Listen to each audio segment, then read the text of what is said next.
YouTube Model Builders Tuesday night presentation.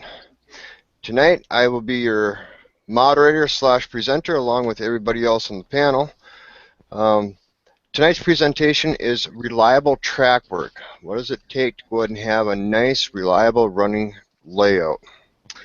To go ahead and remind you guys of the YouTube Model Builders website at www.youtubemodelbuilders.com for all the latest news and schedule and info for the live show by Big Bill Graham, which is once, and the EMIG, which is a bi-monthly, and viewers can sign up for a subscription link to be mailed to you. Plus, the EMIG is always looking for model railroaders to send in articles and pictures to be published. Don't forget about the new and improved presentations with Gino, Barry, and Mike, MRR Tech shows newly added, and the normal moderated presentations with Dude and Troy. Plus, don't forget about the Thursday night general hangouts with Johnny Reb of Southeast Rails. Hope you guys all enjoyed tonight's presentation, and if you guys have any questions or anything, please go ahead and feel free to enter them on in there. Let's talk about reliable track work. What is reliable track work? Where does it start off at? To be honest, and this is all open for everybody here on the panel, I believe myself, reliable track work actually starts off with the bench work. You guys agree with that or disagree? I agree totally. Absolutely. And a lot of problems that we're trying to resolve are benchwork problems that show up as track work problems, or rolling stock problems that show up as track work problems. Exactly. The next part is roadbed. Whether if you're running Homosote, plywood, the foam roadbed, that's another big issue. If it's not flat or squared up, you can have dips and curves inside the track that really should not be there. Reliable means that you can run your trains with a nice older look where the tracks are going back and forth, but none of that dip's going up and down. You're running 6-axle locomotives, steam locomotives, they're just not going to like it. I myself don't know about anybody else here, but I use cork roadbed and Homosote. My main line is on cork. My yards, industries, sidings, branch lines, that's all straight up on Homosote. The cork roadbed, I myself sand down. I have found that there's been variances in the thickness of the roadbed. Now, I'm not too sure about foam roadbed. Perhaps Dude might know a little bit more about that as far as what he does with his. Or anybody else for that matter? Yeah, my road bed is all foam, and before I lay track down, I give it a light sand, make sure there's no lumps and bumps in it. Now, do you have any problems when you go? Do you spike or glue into it? Because that's another big topic as far as spiking and gluing. I use white glue very sparingly, and then mist it with 50% water. Oh, sorry, with water with just a 5% alcohol in it, and that lets the glue flow down under the track so you don't have any large lumps of glue. So the alcohol kind of makes it kind of soak up in there a little bit then. Yeah, exactly, yeah. Great. I just run a bead along the edge of the sleepers in about every 6 inches and mist it with the water and alcohol to make it flow under, and that holds it down quite fine. Great. Now, I know that there's a couple of handling guys up in here, Andy and Gino. How do you guys attach your rail? So I've always, in years past, I'd always spiked, lay ties down on Homosote pretty much always, sand them to get them perfect, laying a straight edge on them, and spending all kinds of time getting them meticulously right to make up for the fact that Homosote is much less than perfect than it actually looks at when you're looking at it. When you actually try to put a straight edge down on Homosote, it dips around a whole lot.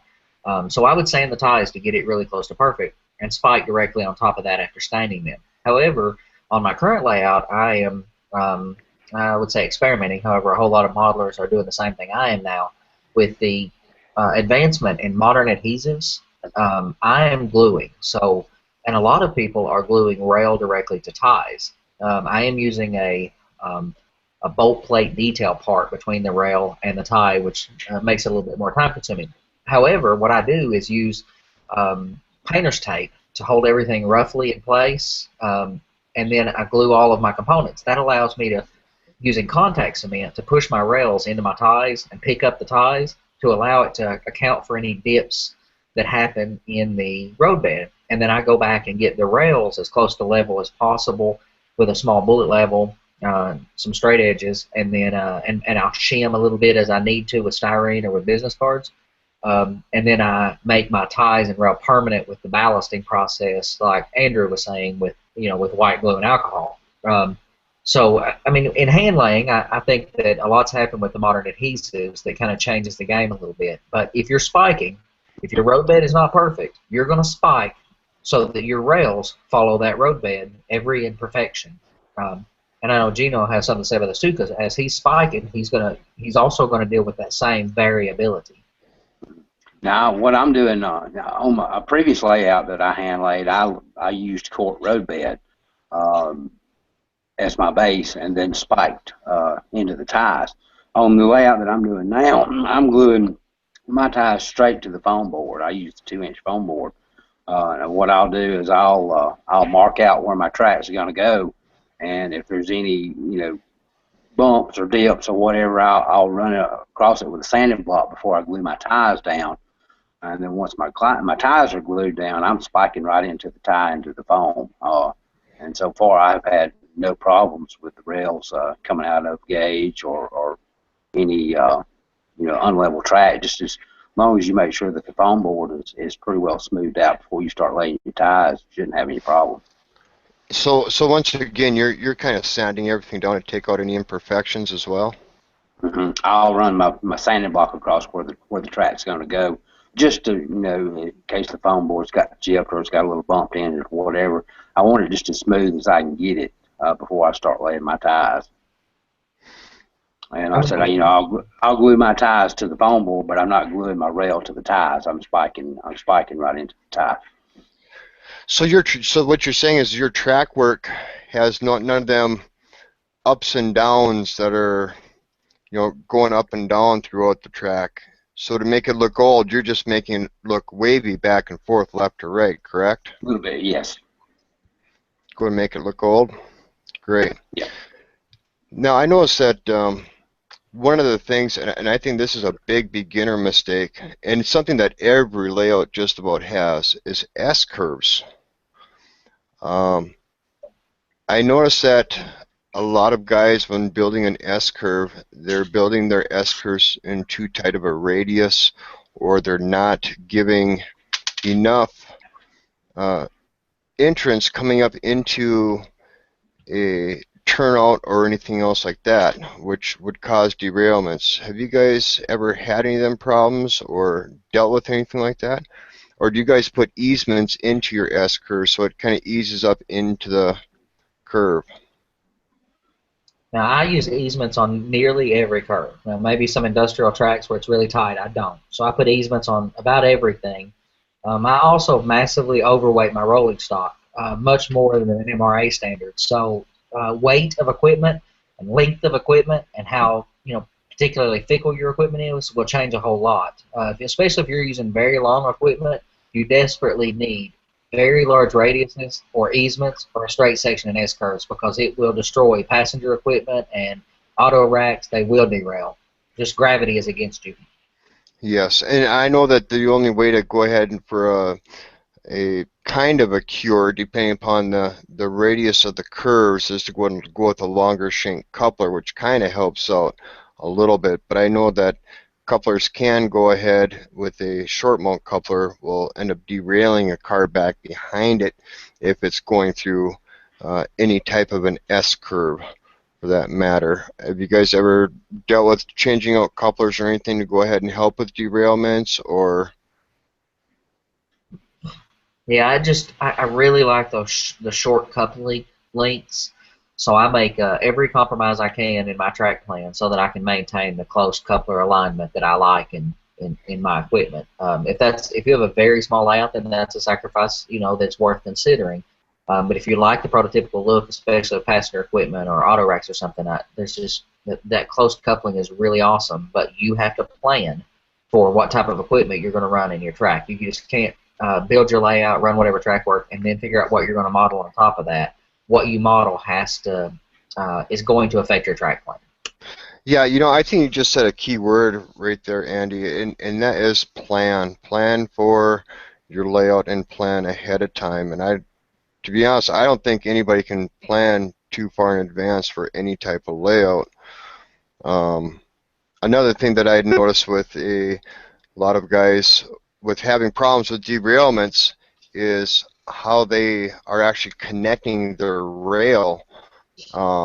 Not so much. I mean, I've seen guys where they take a hammer and peen the top of the rail so that the rail will have this big, huge dip coming down the middle of it in just a short little area to go and make it look old and stuff. I'm like Gino, and I'll wave it back and forth to go and get that old look coming up through the rail. But I know another thing is the actual tops of the rail heads can also go and cause derailments, whether it's an N scale or HO. I don't know about you guys. I actually file down where my rails are actually connecting together on the tops and on the inside and outside of both rails to get them all to line up. Is that something you guys do, or? Yeah, I do that on a regular basis. Yeah. I also touch a file, just touch it at the rail joints to the inside edges of the top of the rail, so it has a slight little nick off the side. You should barely even see that, but it will keep your flanges from kind of picking that point. That just kind of kiss it with a file.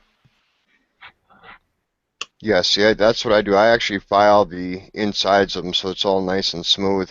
I mean, I know that clickety-clack is something that everybody wants to go ahead and hear on their layouts. However, and I don't know if you guys do this or not. Do you guys go ahead and scribe little marks in there, go and get that clickety-clack, or to go ahead and make it look like there's more detail in the rail, to go ahead and get the sounds and stuff so it's still a reliable piece of track work?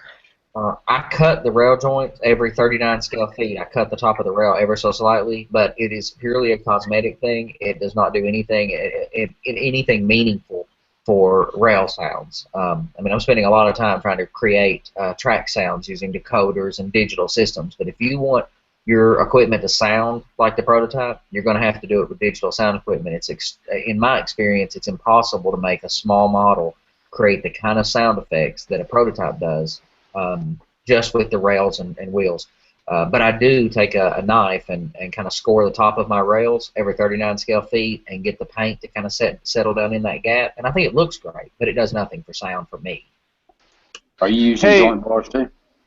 Yeah, absolutely. And I've used the metal ones from Proto 87. I like them okay, but I'm actually more I'm pretty much standardizing now on the ones from Precision Design that are basically paper. I really like those. But I cut the rail first so that I can make sure that I get my, if I'm ever so slightly off when I cut it with a knife, so that I can then adhere my joint bars to the side of the rail.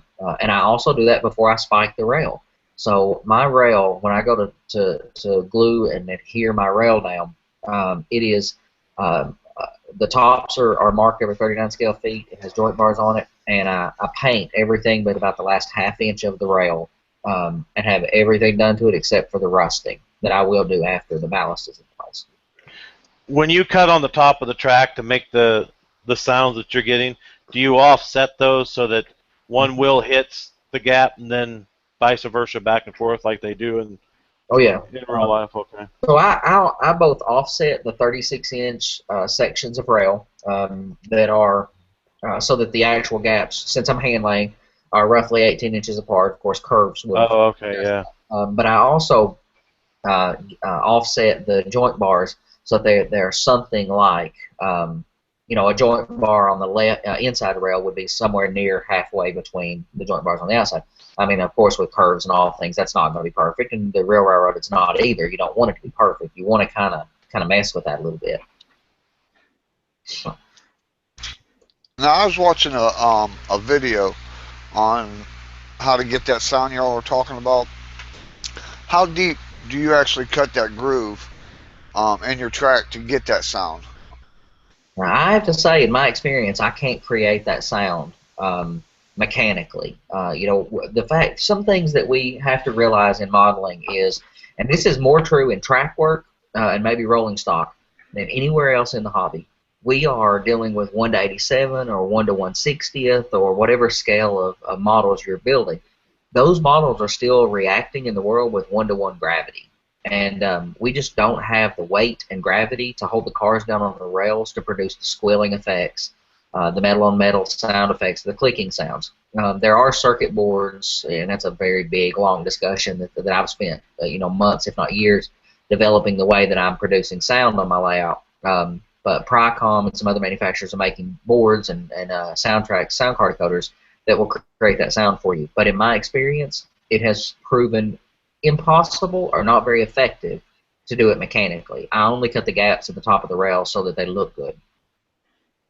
Now the gentleman, the video I was watching, he he offset his track joiners 10 ties, and when he ran his engines across it, engine didn't produce the sound, but his coal cars made that clicking sound from him offsetting his joiners.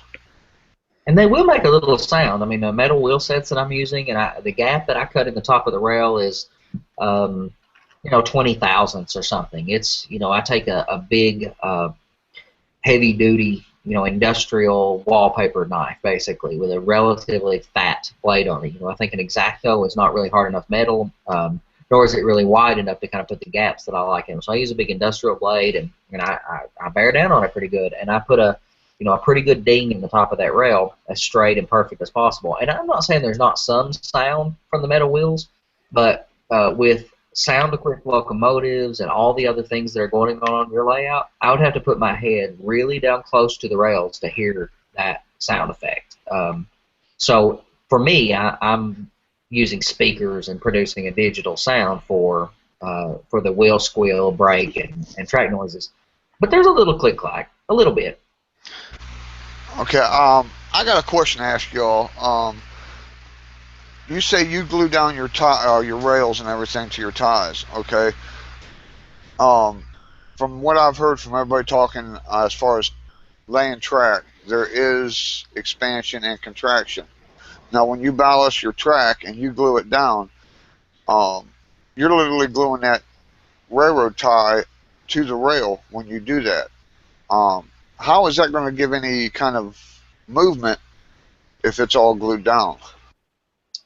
Well, if you're dealing with flex track, for example, okay, so a couple points is that depending on what adhesives you use, if you're going to use a glue in this hobby, you have to be very precise about what glue to use. There's a lot of incredible glues out there, from contact cements and rubber cements and siren adhesives, CAs, and stuff like that. You need to use the right glue for the right application, of course.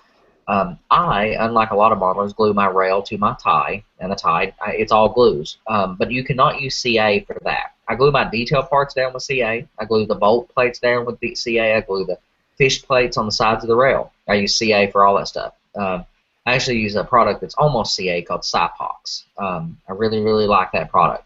However, when I glue my rails to my ties, I use barge cement, which is kind of a cross between kind of a hybrid glue between a contact cement and a rubber cement. It is a contact cement, but it has a slight rubbery consistency to it.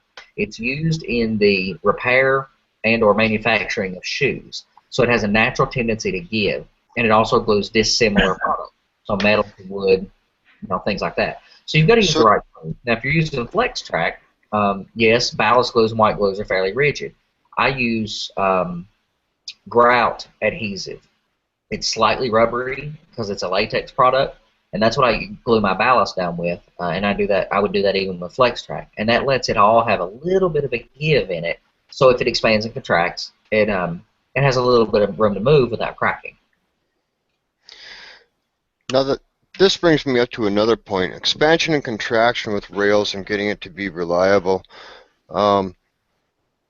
do you guys, when you guys are setting your rail, I know I myself will wait because, like, for me right now, we're in the summertime. My basement cools off to about 65 degrees, and in the wintertime, my basement sits probably in the lower 70s. So I mainly set any type of a looped rail or um, mainline run during my winter months because of expansion contraction. This way here, when I set, I can set my rails nice and tight and only have to worry about contraction. Now, do you guys ever have you guys ever played around with that at all, or had any problems with it? I mean, I know that with my old layout, I had some big problems with it because I actually set, in the cold months, and then when the warm months come up and my basement started to heat up, everything would contract. Next thing you know, I got buckles in there, and I got kinks all over the place. And this even happens on the real railroad. You'll get sun kinks from expansion of rails. Now, have you guys ever played around with that? Is there a certain time that you guys enjoy or like to have your rail set or try to set your rail? Yeah, because mine's only an N-scale layout and it's outdoors, I lay them and glue my track down on the hottest day of the years. So the rail's already expanded because it'll tolerate contraction, but it doesn't like expansion. So if I've done it layout when the rail's already expanded, in the cooler months I've got just a minute gap between my rail joiners. And I don't have any problems because I learnt the hard way to not do it the other way around, especially in the tropics where we get the extremes of temperature. We get anything extremely hot day and extremely cold night in a matter of 24 hours. So you like to go ahead and lay all your rail in the summer months. Anybody else like to lay their rail during the warm peaks, the cold peaks? I'm I sure. haven't done it yet, but I would think that would be the best time. Sorry, Andy. Oh, no problem. No. I mean, I lay track when I feel like laying track, and I just plan for expansion and contraction and give everything a little bit of room to move and use adhesives to have some flexibility in them. But I agree that if you can wait, there is ideal times to lay track. I just, the ideal time for me to lay track is when I, feel good about laying track. Which is understandable. It is a hobby, so when you're ready to, you really want to. Yeah. So I leave a little room. I leave everything a little bit of room to move. Leave a little bit of space in things. Don't plan for everything to be too terribly tight. Leave gaps in, all my rail sections. All my rails are not butted up, flush against each other. There's very, very slight gaps. I, however, do not solder rail joints. I don't even use rail joiners. I butt them up against each other and glue a piece of plastic between them. I know a lot of people solder, but this day and age, I with DCC, I run a feeder to every rail, and even if I use rail joiners, I wouldn't solder them because I've got a feeder everywhere. And I like leaving that gap and giving everything plenty of room to shuffle around if it needs to without anything holding it rigid. But I know other people have better luck with, with solder. Yeah, the club when we did our layout, we did in the cooler months because it was in a shed. And what we did, while fitting, we put a 10th hour filler gauge between the joints. Yeah, a business part. A lot of people use business part. During the warmer months, it had room to expand. But we didn't solder our joints. We used nylon joints on every track joint just to keep the tracks aligned. But put feeders at each end of each piece of flexi track. I do the same thing. On each end of the rail, I put a feeder so that if I ever want to go back and cut a rail to make an electrical joint, I have the feeder already in place at each one. It's just so easy to tack a piece of Cat5 wire on the rail, so I just tack it on each one. And Bill from DNA South Central asked a couple of questions, but mine is in a controlled environment. It is in my house, so that is a consideration you have to make. If your railroad is in your home and it's constantly under a similar temperature and humidity, then that works better for me. If it's not, then you have to make adjustments for that. That's true. Well, exactly. That's right. Go ahead. Go ahead. Go ahead, Rick. That's the thing, because the key word there was controlled environment. I don't think that any place is completely controlled. I mean, the only thing that can control all this stuff right here is Mother Nature. I mean, she's got us by our butts here, and you know, there's days, you know, I mean, like you look at down south right now, they're getting all the rain and everything else. With that comes with the heat and a lot of moisture. Your wood's going to be shrinking and expanding. And with that, your rail is going to be moving also. Even if, I mean, I'm in fairly stable environment, my humidity is almost always the same, sitting about 35 to 40%.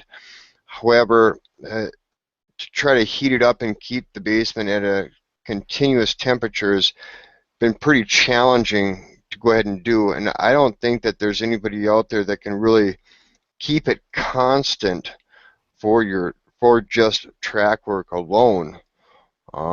Maybe somebody else has. Gino, what do you do with your track work? Have you had any problems with expansion contraction or anything? I haven't, not that's been real noticeable, which I leave, you know, a little gap in mine. I don't solder my joints. But, you know, I said I'm inside my house, so there's not that much variation in temperature. But I plan, you know, I put little gaps in there just in case something were to happen and the temperature were to go up or go down. But I have not had any problem with kink so far. Okay, Gino, you did a layout with the track going down through the road, and you plastered it. Okay, would that cause any conflict as far as the contraction and expansion in that one section layout you did by your um, oh God, what is it? Underpass. No, see, now that's not actually plastered. I use the Walther's inserts, street inserts, to do that. So it kind of looks like plaster in the pictures, but it's actually little inserts, which doesn't have any contact with the rail whatsoever. So the rails can still move in between the joints there. Yeah. Uh, One thing I do is I solder my track to where it joins my frog points, but then I cut the rail about 2-3 inches back and stagger where I cut them. Because I found that is one place where I did have problems with expansion, is at the frogs, not the brain, the gear, at the points. Yeah, you know, that brings up another thing as far as staggering your rail joiners. I know that like N scale Atlas code 80 rail, you can actually stagger, which I use that inside my Helix, and I went as far as 1.5 foot stagger in between rail joiners just to go ahead and keep things consistent, so everything was nice and square, lined up. There's no kinks on the rail or anything else like that. Now, do any of you guys do that, or is there any other methods? I mean, is that pretty much the preferred method to go ahead and do it, or? Yeah, that's what I do, but I'm using Pico Code 55, so it's a bit hard to get too much of a stagger. But I always try my hardest to get at least 3 or 4 sleepers a difference. That stops that sudden kink in the direction of the track. So the track sort of flows a lot smoother. Because if you just have the two joints butted together, when you do get expansion, they sort of you end up with sharp change in direction. And by staggering, you just add 3 or 4 or more sleepers if you can. Just keeps that flow going nice and smoothly, especially on curves. I agree, and Pico is pretty hard to work with as well. I don't start out staggered when I'm putting all my stuff together, but when I get to a corner, I never cut any of that excess off. I always just, the next rail, I grab it, and so by the time I get to my first corner, it's staggered. But then when I go around the corner the opposite direction, all that will come almost back to square again. I don't know if you guys have ever done that, but that's what I do. Now your HO scale is, and I'm assuming you're running Atlas track as well too, right, dude? Yeah. Yeah. Now, did you stagger for your Helix then? Yes, it's staggered all the way up. And then you just made sure that when you butted up them rails that they were nice and square inside and outside rail, so that there's no variance in there or anything? Yep, they're all Because you know what I did is I would straighten the track out, and of course solder it straight. I didn't solder it in a corner, and then I don't solder enough. I solder just enough to where it, because you know sometimes if you put too much solder in there, it makes the joint too rigid, so it's not gonna flex like the rest of the track. So you're gonna have a small little section that's gonna be straight. You know, and if you ever watch that, because there's some on my layout that I've put way too much solder. It don't take much to solder a rail joiner, but you know, it just people don't realize if you put more solder to that joint, it's going to be way more rigid. It's not going to bend. So just kind of keep that in a, you know, and that's how I did my Helix because, you know, I don't have no spots that are straight. I mean, you can watch my trucks go down and they don't move none, no side to side. I mean, they track perfectly, you know. Yeah, you Now, have to do you not guys put go ahead? you have to tag your joints because if you don't, well, you've got two joints, you can end up with that slight kink, and I've had trouble with that before. But if I stagger my joints, one rail will hold the other one square or straight. You might end up with a slight straight section. So that's better than that sudden kink. Yeah, you know, and that's you're absolutely correct there with that, Andrew. Um, Payco and Atlas are, and even microengineering and because I believe you're an N scaler.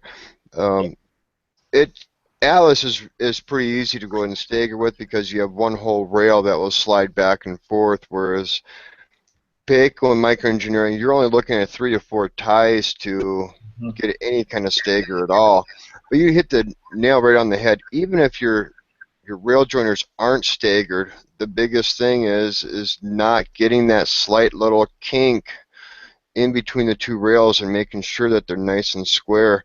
I've noticed that with a lot of different layouts where people are having problems on their layout. Well, why does my train derail coming through here? Why is there always at least 1 or 2 cars that are derailing? And whether that kink's on the inside or the outside, then I think that the back flanges are continuously catching on them areas. So yeah, you hit the nail right on the head there, Andrea. That's a very good point, as far as kinks are concerned, making sure that them rails are nice and square. Now, do you guys on your Helix, do you solder every joint going up to the Helix? My Helix that's back behind me here, every single joint is soldered. I brought my basement temperature up to about 76 degrees during the winter time, and it stayed nice and consistent with 38% humidity.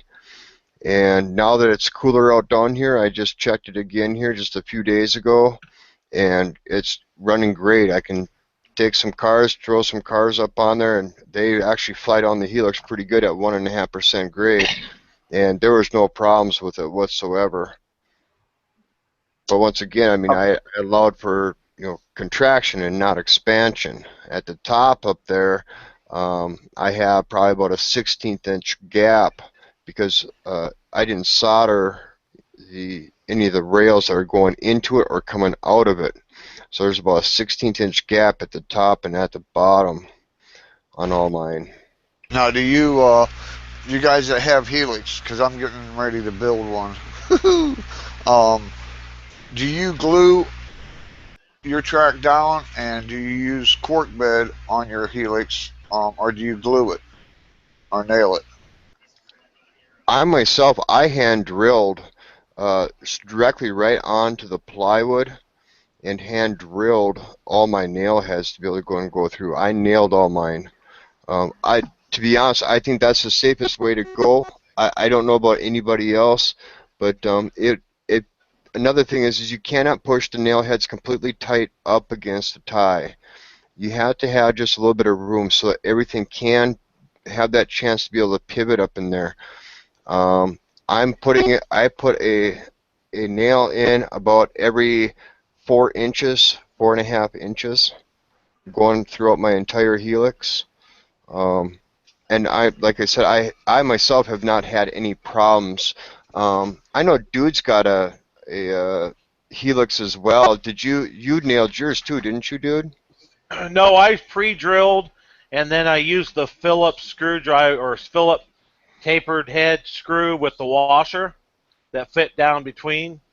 Then the nice thing is there's enough room for adjustment side to side. If I wanted to get up in there and use an angled head screwdriver and unloosened it a little bit, and you know, so the nice thing with doing the screws, it gives it a lot of flexibility too. So Okay. you didn't go ahead and tighten them right down to the They're down, they're snug. They're not tight. They're just snug. so the rail can I still can go up slide just a there. little I can bit. go up there and move it with my fingers, but it will stay wherever I put it. Okay, so you got just Yeah. enough pressure on there to allow for a little bit of movement. When I put that track all on there, I only went so many places, you know, just to get the track up there. And then I let it sit there and ran cars over it and all that. And it actually centered itself right where it needed to be. And I'll tell you what, I was probably within a 16th of an inch by the time I got to the top. I could probably take every screw out of that, and the track would stay where it's at. It wouldn't move. Now, what size screw and washer did you use to? It's a 3/16 size screw. It's a number. I think it's a number 10 or a number 8 or a number 10. You just got to go to the hardware store and find a countersink screw and go find a washer that it will fit down perfectly flush with the top of the washer. Which in N scale, Scott, you're going to find that pretty much difficult to go ahead and do. Yes. I have my experience with my old layout on my third layout with the small little piece that I had to make removable to access turnouts, and I actually found myself having to sit down and actually screw the screw down in to the washer onto a piece of benchwork, take a Dremel tool and cut off two sides of the screw or of the washer just to get it to fit down in between the rails. And even then, it was really tough because you're only sitting about just maybe 10, 15 thousandths below the top of the railhead. So your rolling stock, if your trip pins weren't set properly and it hit one of those, you would automatically derail. So with that, that's why I ended up using a nail and pre-drilled everything, because with plywood, you just can't be able to push one of them nails coming through there. It's way too difficult. Even using a hammer. What I did was I used Atlas code 80 just so I could go ahead and stagger, but my whole main layout is all microengineering code 55 with custom built code 55 turnouts, which brings up another thing. People are always asking, well, can you put code 55 rail to code 80? The answer is yes, you can. Do you need to buy something specific? No, you don't. All you need is your soldering iron. All you have to do is on the code 80 piece, you would install your rail joiner on that. Take and clean up your other piece of rail, your code 55, lay it right on top of the rail joiner, making sure that everything's all nice and square. Just go ahead and solder one rail head at a time to the top of the rail joiner. When it's all said and done, you're maybe looking at 2 to 3 thousandths variance coming across the top, if anything at all. The easiest way to take care of that, and the best way to take care of that, is to take a file and file it down. Once again, if that's not filed down and you have a piece of a steam locomotive or anything else, it can go ahead and catch and go ahead and create problems, especially with expansion contraction. People are always afraid to go and file down the rails. Will it collect dirt? Yeah, no matter what you do, even a brand new piece of rail is still going to have imperfections in it, and it's going to go ahead and collect. However, you can take and file it down and use a bright boy. Use just the weight of the bright boy to actually polish it back up again to take out any of them other imperfections. Don't use a lot of pressure on it or anything else. And when you check it, check the insides and outsides of the rail too, of the actual rail head. When the wheel flanges are coming through, feel it with your finger. If there's any kind of imperfection there, take a file after it, file it down a little bit. It's not going to hurt nothing. Once a wheel flange is goes ahead and grabs a hold of it, it could go ahead and derail a car pretty easily. If they're sticking out too far.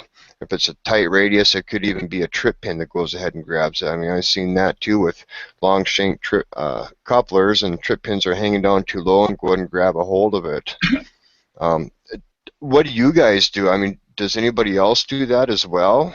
Or am I the only one that goes through and does up all that work to go ahead and make sure that the track is nice and neat? Or So I also, on the same point about bolting in a Helix, and this would probably work in N-scale as well, is the sections of track that I have that are not hand-laid on my visible layout, I use microengineering flex track, and I spike on the outsides of the rails to hold that in place.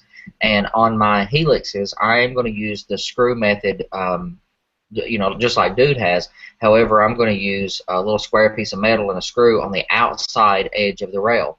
So your piece of track would be sitting in the center section. You'll have these two little plates holding it in position, which would make it very easy for me to make any alignment adjustments as well.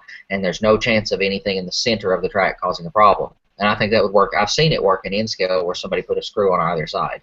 And also, since when you're talking about filing, I'm not the least bit afraid to take a file to track. I'll file it absolutely everywhere. I want it to be mechanically perfect. I just use very, very fine files, jewelry files, and I don't like a Bright Boy personally. I think it kind of damages the track and leaves scratches that dust can get to. I use, I think it's 800 grit wet dry sandpaper, and just kind of polish the rail out like anywhere where you have those imperfections you're talking about. I file them down and then use that really, really fine sandpaper to polish them up so that they look glass, smooth as glass. Because if you leave little scratches in the tops of your rail, there's a few reasons, electrically and otherwise, that it causes them to attract carbonization and dirt and dust and debris. So you don't want the tops of your track should not be scratched up, especially with DCC. The fact of the electricity arcing as the wheels go across in your locomotives, scratches, causes that to carbonize, and that's why DCC layouts, the track gets much dirtier, much quicker, because of the signal type going over it. But scratches are horrible to hurt that carbonization. So you want the tops of your track polished as glass smooth as possible. Yeah, no matter what you use, whether you use wet and dry or a file or bright boards or any of those sort of things, they're all abrasive. You've got to make sure you run a vacuum cleaner over to get up any of the fine particles that are left behind.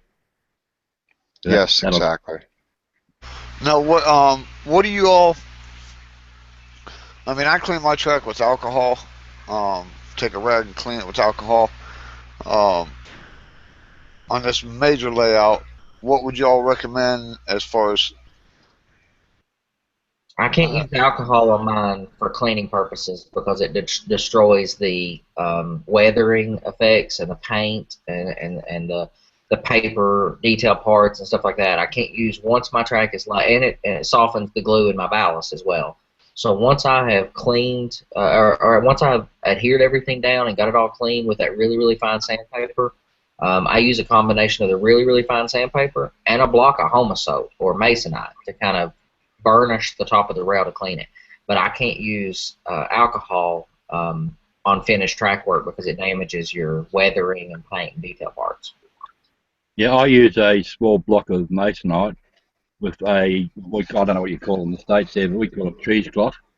I pull it around that very tightly so it's flat and put a little dab of alcohol on that. So the alcohol is only getting rubbed onto the very top edge of the rail where you want to clean. Okay, Yeah. now, when you're laying your track and you've got it set and you're doing your feeder wires, now I've heard like 3 or 4 different ways of soldering your feeder wires, on the outside, on the inside, on the bottom part of it. I mean, what would you all recommend? Personally, I would go on the bottom. But because of the track I'm using, I mean I'd have to be cutting bits of plastic out between the sleevers and that to do it. So all mine are soldered to the bottom of the rail, to the side of the rail on the outside. And then once I finish soldering it, I get a file and I solder any excess off. I file any excess off before I weather it, so it's not as obvious. Yeah, I'm the same way. I actually solder up underneath the rail. However, I take a little bit different approach. When it is a viewpoint of the rail and you're looking at the rail, my feeder wires would then be, one would be dropped inside the rail, the other one would be dropped outside of the rail, so you actually don't see the feeder wires. So what I do is I'll actually drill a hole, one to the inside, one to the outside, drop the feeder wires down, give them a 90-degree bend. I'll pull them down up underneath there, push them back up, and then solder them down. And even then, before I even solder, I actually take a file at the bottom of it and just slightly scuff the bottom of the rail, just to go and give the solder a little extra wood to tack onto, with, of course, with using some rosin up on there as well.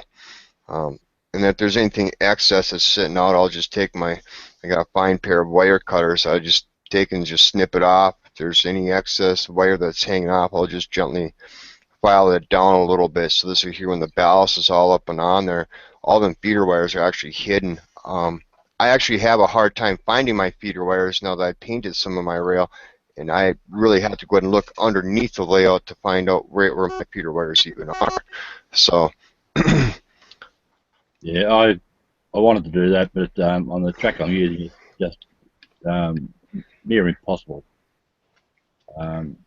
So I was only left with the option of doing it on the outside, because on hand scale, even the slightest bit of addition on the inside, you can catch on the flanges of your wheels. yeah, see, I'm N scale and I haven't had any. I've had zero problems with that whatsoever. Yeah, what track are you using? I used to use Payco. I did my Payco rail the same way, and now I just swapped on over and made the change to micro engineering rail, code 55, and I've had no problems with it whatsoever. What I do is I actually give it, the wire basically gets two bends. One is about a 40-degree bend, and then the other one would be a 90-degree bend. So it allows the wire to go ahead and be able to come across the bottom of the rail and then bend down and then come down through the sub road bed. This right here, you don't see anything. It keeps everything away from any of the flanges or anything else. All the ballast will then go ahead and cover it up, even on the inside when you go ahead and drill it. I drill my holes right next to the rail. Now, do you drill, when you drill down into the rails, you do not drill through the ties, you just go beside the ties, right? I go in between the ties when I drop. Everything's all in between the ties. This right here, the ballast will go ahead and fill it all up in there. I know HO scale guys, and I've seen it done before. I got a buddy of mine, he actually drills right through the tie, and he'll run a piece of wire come up through there that's already been stripped, and once the wire's through, he'll crimp it with a nice smooth pair of needle nose pliers. Then he'll trim the end of it off and pull it back down, and what it'll do is it'll actually act as a spike head, which looks really nice still. You can't even see them once when everything's all weathered up and detailed. You can't even tell that the feeder wires are even there. For matters like that, I wish I was HO scale, because it is so much easier to go ahead and hide stuff like that versus N scale.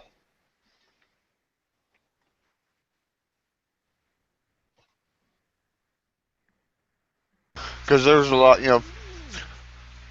if you do it on the inside of your track, and you gotta be careful as far as the way you solder it, because if you do get too much solder on the inside of your track, that will derail your engines and your cars. Oh, most definitely. Yeah, you have to make sure that you're applying the solder up underneath and not to the insides. If you do have excess solder on there, word of advice, don't use a file. Use an X-Acto knife with a nice sharp blade on there, and just be careful and just slowly whittle away at it and go and cut the excess solder out before using a file. What happens is all that solder collects up inside the grooves of the file, and you won't be able to clean it back out. You just wasted a file. Now you're stuck going out there and buying another one. A little tip: if you're going to use a file, file a bit of chalk first. The chalk gets up in the grooves of the file, so after you've been filing metal, all you have to do is give the file a good tap on the bench, and all the rose falls out. I'll have to remember that one. Hopefully I never have to use it, but that's a good idea. Yeah, I've never tried that trick either myself. Never even heard of that before. Thanks, Andy. That's one of the first things they taught me when I did my trade.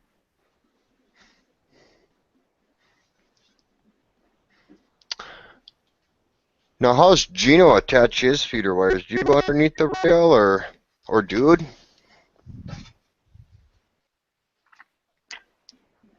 How do I do what? How do you attach your feeder wires to your layout? Do you go up underneath, tie, next to tie, through them? I try to solder to the bottom of the rail. Now I've had to come back a few spots in between turnouts, and I've come back and I'll solder to the. If you're looking at the rail on the back side of each one, like you did on yours, but I try to do to the bottom of the rail whenever I can.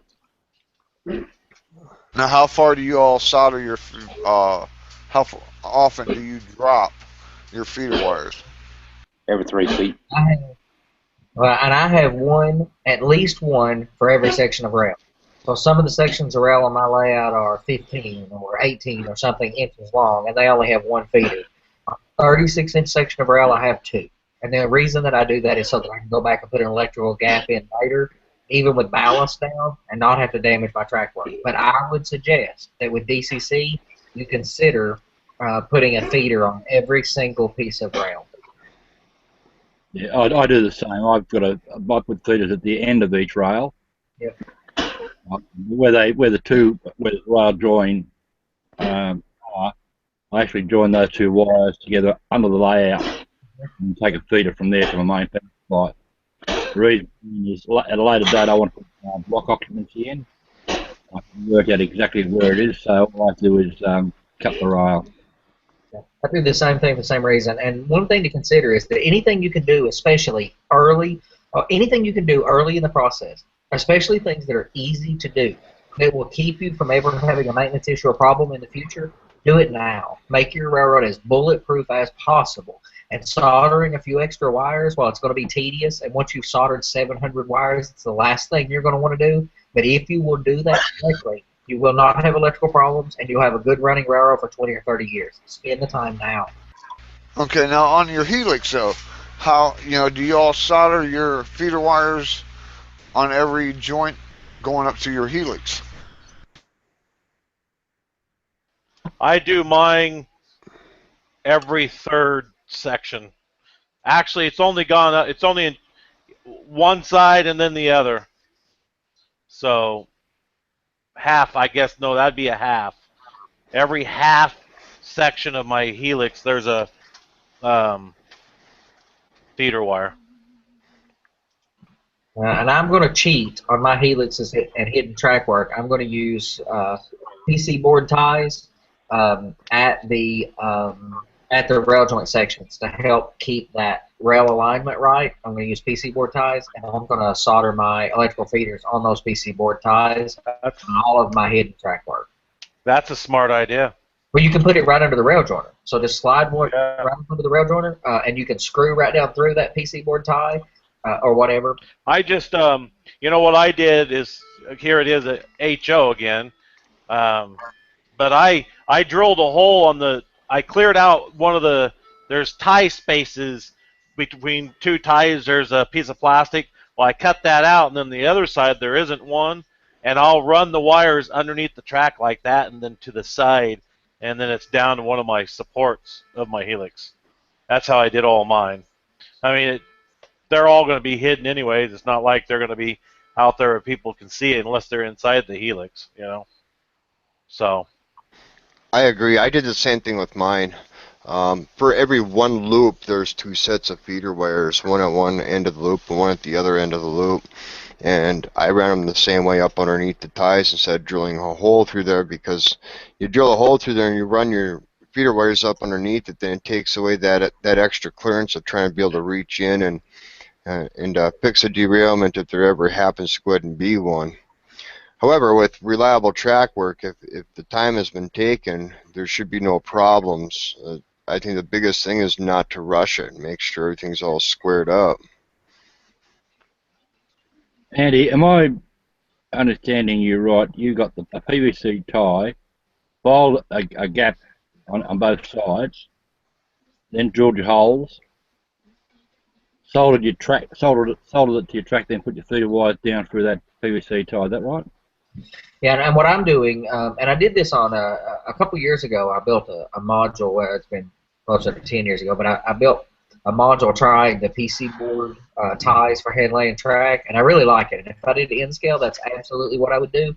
So for my hidden track work, I am going to use flex track, but I'm going to use the PC board ties at the rail joint sections. And what I'll do is on my helixes, I'll lay the uninsulated bus wire just outside the ties, right on the surface of the board, and just tack it down. And then all I have to do is just twist that wire over a little bit, and I can solder it to a PC board tie right there. And I'll just do that at every rail joint where I'm going to put the PC board ties to help solve the alignment issue. PC board ties, if you're hand laying or even on hidden track work, use flex track or whatever, but the PC board ties let you cheat a tremendous amount because you can mount them down rigidly and you can solder anything to them. It's an amazing method for building a railroad. If I did N-scale, I would lay all my track, or at least my turnouts, with PC board ties.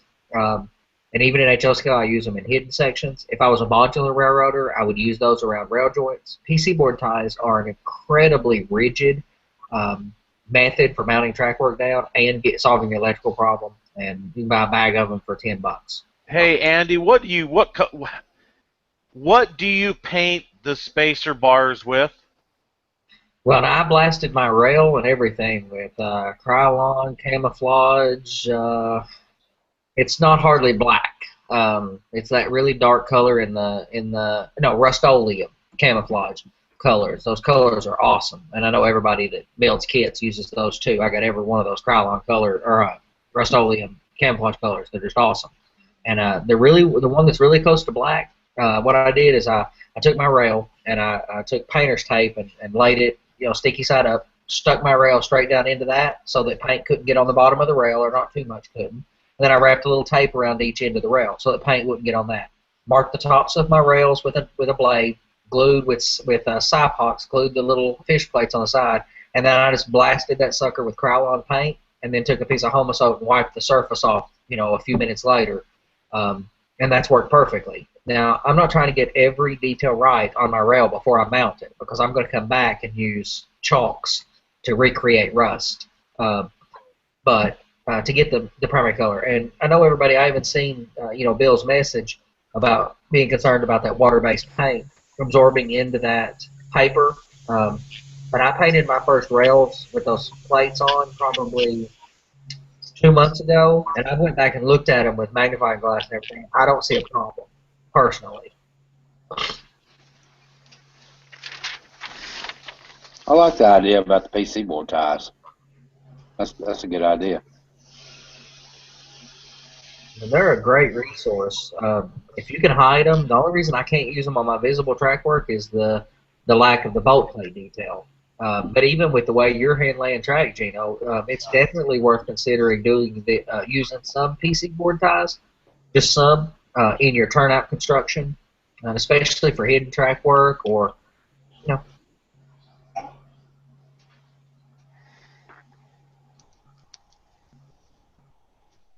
I'd like to take a minute here and just a reminder to all the viewers to keep checking YouTube Model Builders website at youtubemodelbuilders.com for all the latest news and schedule info for the live show hosted by Big Bill Graham. You can also sign up for the eMag, which is a bi-monthly magazine, online eMag. We're always looking forward to having other model railroaders go ahead and send in articles, pictures, whatnot for the eMag as well. Also, don't forget about the new and improved presentations with Gino, Barry, and Mike with the Model Railroad Tech shows, with the newly added and normal moderated presentations with Dude and I. And don't forget about the Thursday night general hangouts with Johnny Reb of Southeast Rails.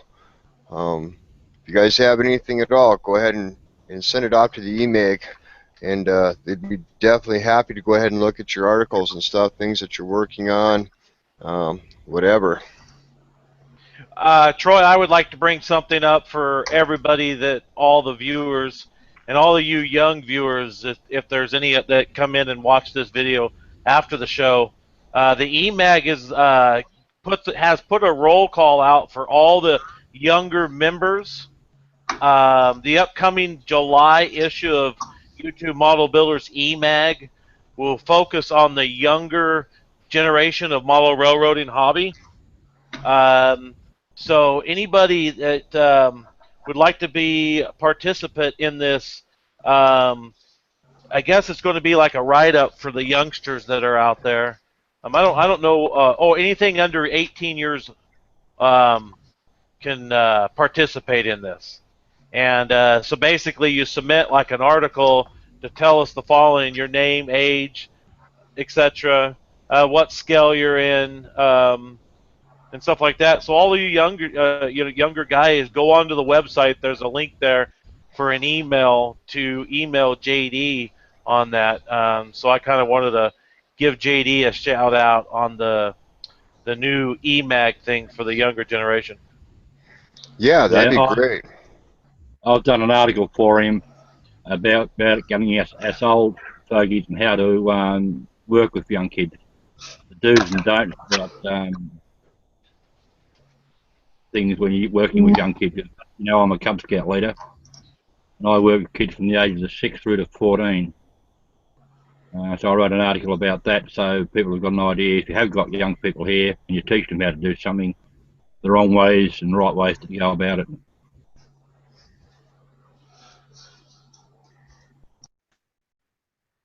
Yeah, I got my grandson into model railroading. He helps me out as far as the painting and structure of it. You know, it keeps them occupied and keeps them out of trouble. Hey, not to bring up, I want to stay on subject here, but we got Big Jim in here, and this has been a question of mine, and I think Jim did most of his layout with the corner turnouts, the little 9-inch sections of the corners. You know, I've never used those, but when he was laying his track, I've never really got around to asking him how smooth those are. What would be from the panel, the members, have you guys ever used those pieces of track and soldered each one together where they came out nice and smooth? You talking about the sectional? Yeah, the sectional pieces. Yeah, I liked it. And they're just snap track. They don't have a roadbed on them. They're just sectional. Now, yeah, they're not even snap track. I mean, you have to use the rail joiners just like you do a piece of flex rail. The only difference is they're already curved into the radiuses that you want. If you can use something that's 24 inches or smaller. If you want over 24, you can't. But I liked them, and I kind of like them a little better than the flex track because as they go over those corners, those curves, you get the little clickety clack as it hits each connection. So I mean, I like the sounds of it. I never thought about that. I'd also say that if you're doing really, really tight radiuses, that sectional track, well, I don't generally like it for cosmetic reasons, but if you'll go cut the D ties off from it and put your own ties back in, they actually can look pretty good.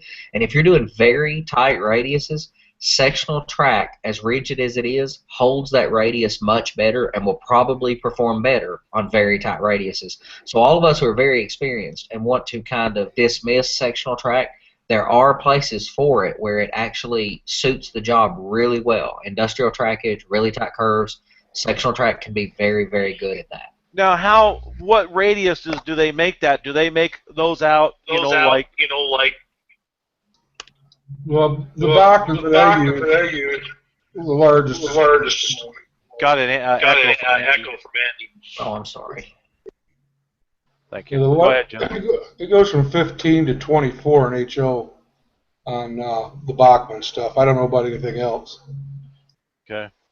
Yeah, Pico doesn't down to 9 inches, but I wouldn't recommend them. You're talking about them little 12-inch sections of track?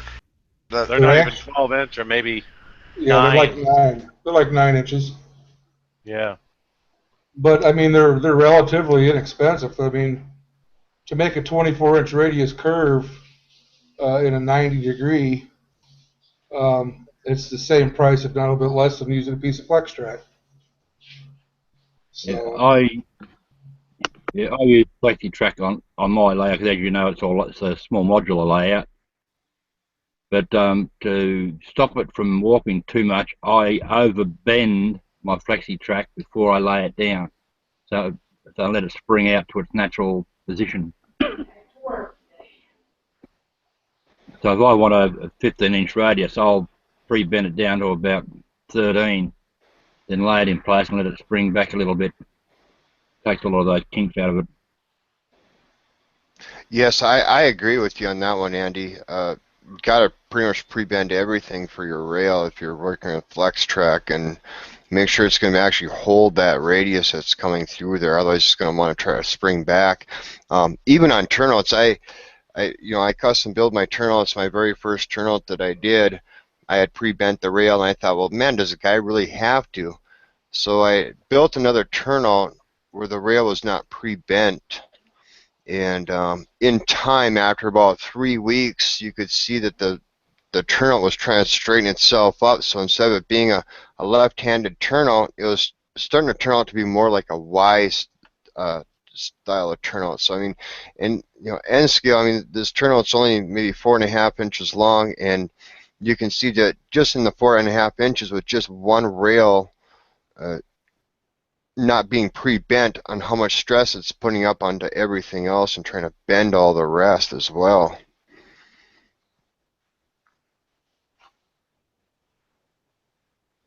Now, do you, what kind of track do you use, Andy? For who? For Andrew. Me, Yeah, what kind of track do you use? I use Pico N-scale Cope 5. But I think if I build another layout, I will go the hand laying stuff.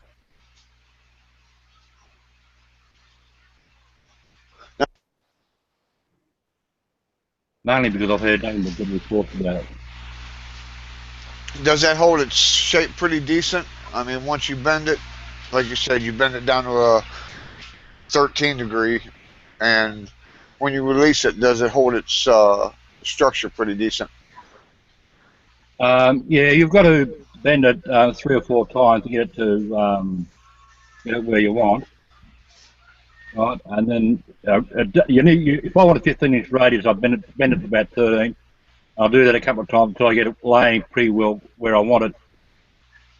But you'll never get it to sit by itself at 15. You've still got to pin it, then glue it. But by pre-bending it, you're taking a lot of that initial stress out of the stretching track, so there's not so much tension on it. Okay, now I know that Gino and Andy, they hand lay all their track. How do you all get that radius on a curve without kinking it? I'm pre-bending my rail as well. Originally, I was not going to, and in all the years past, I did not. I just counted on the spikes holding everything down rigid, and it worked fine. I also use fairly large radius, 30, and a lot of mine are more like 36-inch radiuses. And then, like the hidden track and Helix is maybe down to 26 or something, but they're using flex track. I wasn't pre-bending. However, I let Troy talk me into pre-bending rail, and I am now pre-bending all the rail, and I have a much higher satisfaction and trust of that now that I'm pre-bending the rail. And I agree with Troy completely, and I couldn't recommend it higher to pre-bend it all.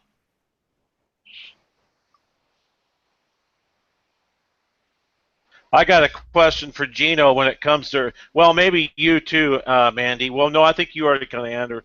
But Gino, do you use, when you're laying your track, do you use the rail joiners? I do, yes. Okay. Andy, you don't? No, not on visible track work. On hidden track work, yes, but I just don't like the look of it. I also electrically isolate every single rail and only feed it with the drop feeder to the rail. And I put a little piece of styrene between every rail section, 20,000s or something, whatever a for sale sign is from Walmart, between each section, so that I can do block occupancy detection down to every rail. Now, I have to do that for my sound effects.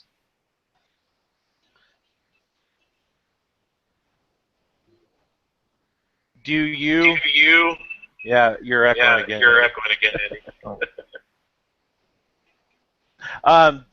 Do you, when, okay, you don't put no rail joiner there, how do you take care of those rails so they're a perfect bend, like in a corner, if you come to a joint in a corner? And I know that, you know, you're not soldering it neither, right? No, so I'm pre-bending and I'm gluing and spiking on each side of that joint on the next available tie. Okay. So the gap is between two ties, and I spike on either side right against that. I glue the rail to the tie plate in my case, or to the tie if I didn't use those. So there's only a very small, a little gap between the ties, which is about 1/8 of an inch, where that rail has any flexibility. And then I glue the ends of the rail together with a piece of styrene and Cypox, so that they're actually adhered to each other. Now, admittedly, that piece of styrene and that butt joint will crack over time with expansion and contraction. But I done a module already, some time ago, where I did not use rail joiners as an experiment, and they worked pretty well. I also use those fish plates on each side of my rail joint, so that they are there glued to help the horizontal alignment.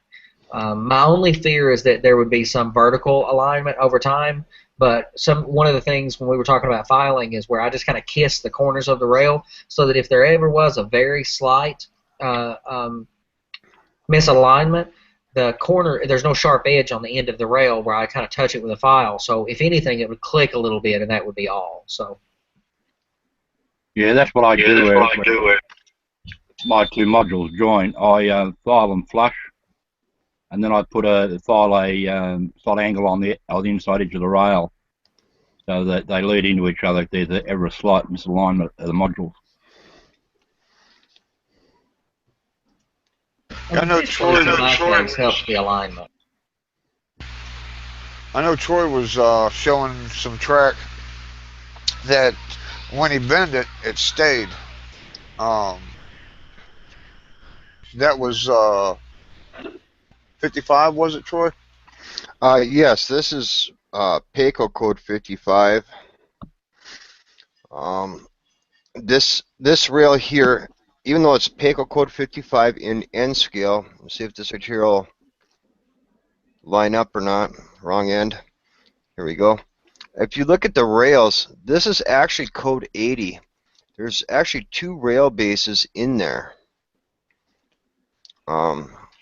So it's not quite focusing here.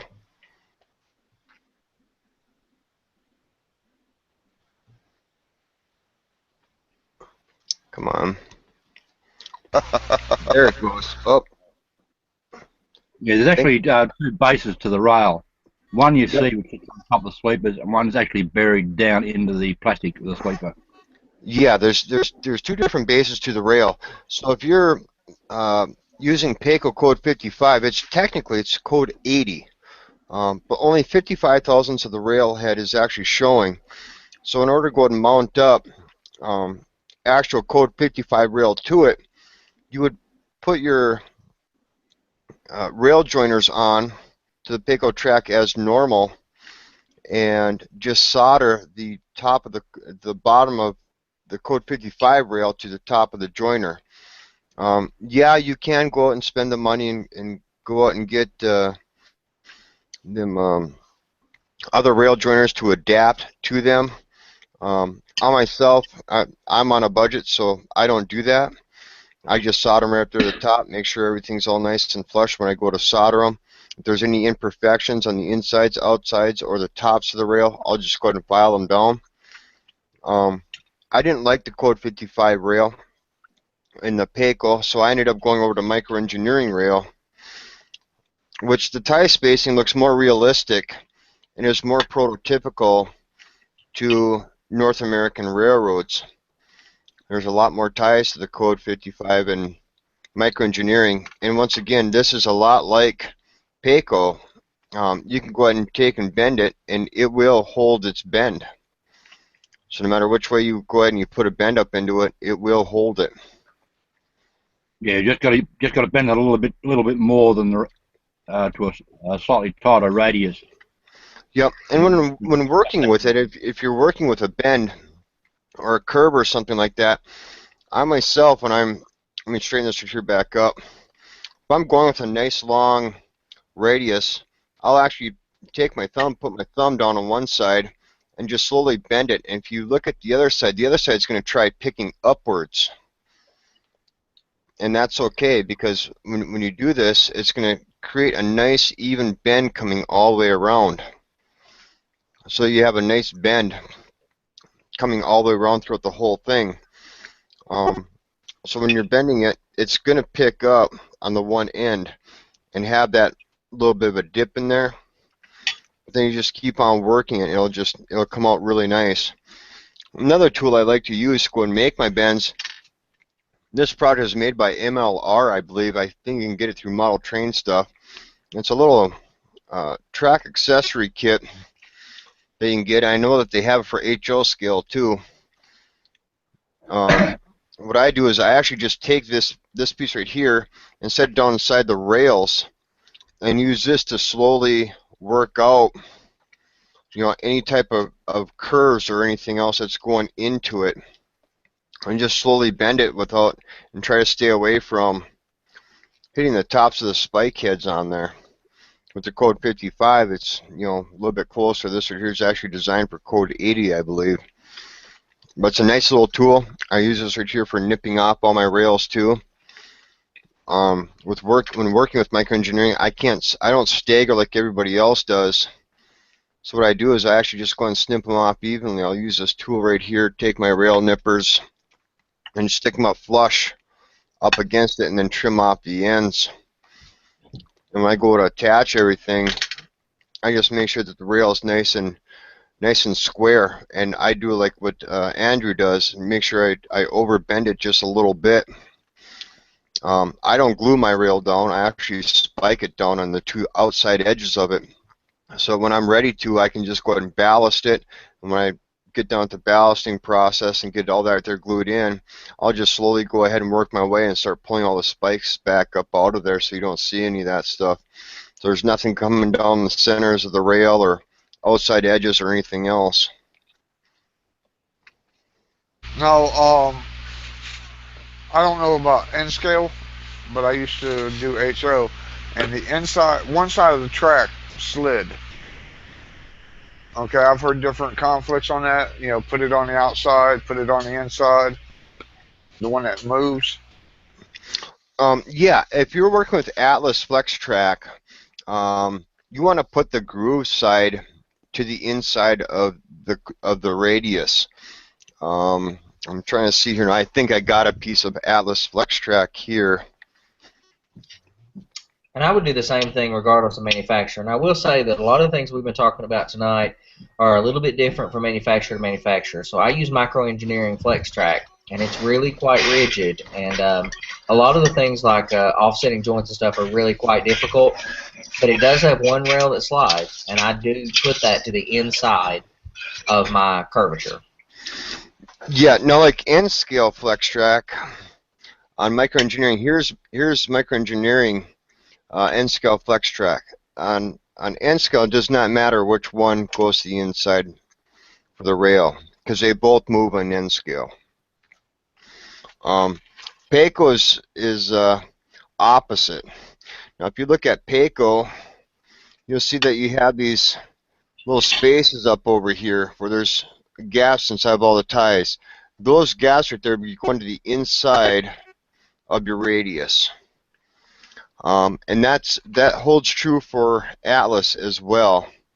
You can see the Atlas here has all these open edges on this one side. That would be the inside radius of any of your corners when you're installing Atlas Flex Track. If you're going through an S-curve, obviously there's no way you can get around it. You're just going to have to do it anyhow. But where applicable, you would want this track to be going on the inside like this for all these open pieces, is to allow everything to go ahead and come back up through there. Yeah, the reason for that is when you're bending it, the inside rail will start to extrude out through the ends of your tyres, and then that way you can cut it to length. Exactly. So if you do it the other way around, it pulls it into the tyres, and you can't, unless you're going to muck around the side rails up to join them. So it's easier to have the sliding rail on the inside and cut the excess off than try to do it the other way around. Yeah, that's why those are there, is so that the track can actually go ahead and expand and be able to slide through there. Now, microengineering kind of went one step beyond that, so it didn't really matter with the microengineering rail. You can go either side, and as you can tell here, all these ties, you can actually take and actually adjust all of your tie spacings as well. You can move them back and forth and give them that little bit of a crooked look for an industry or whatever it is you're trying to do. That's what I like about microengineering. You can change your tie spacing pretty easily. It holds a nice bend to it. It looks good. You don't have to worry too much about it at all. That Atlas Flex Track doesn't hold bends. It straightens back out. Yeah, this is the Atlas now. Now if you look at this, it just springs. I mean, you can put a nice bend into it and it'll still spring right back up again, no matter what you do. Word of warning with the Pico track, if you're going to glue it down, be careful what glue you use, because I made the mistake of using an exterior wood glue to hold it down. Got a little bit on the tracks, and it just caused the nickel rail to oxidize really badly to the point where I couldn't keep them clean. So if in doubt, get a little bit of scrap track, the brand you're using, put some glue all over it, and leave it out in the weather for a couple of weeks to see what happens. Yeah, you know, on my old layout, I was gluing my rail down. That's kind of right where I learned my differences as far as expansion and contraction is concerned. The Pico Flex Track, I used a latex caulk on there, and if there was a problem, when I actually had to dismantle and start my layout all over again, start up a new one, using the latex caulk, I was actually able to go and salvage every single piece of Pico Flex Track, and all the Atlas Flex Track basically went to garbage. The Atlas Flex Track would not release. I tried water, I tried alcohol, I tried mineral spirits, I tried everything to go and get it to release, and all you'd be doing is popping the rail heads off and actually rolling the rail right up out of the rail heads, trying to get it to come up using putty knives and just fingers and simply just time even, and just going down every 20 minutes to go and soak it back down again. The Atlas track did not hold up at all. I myself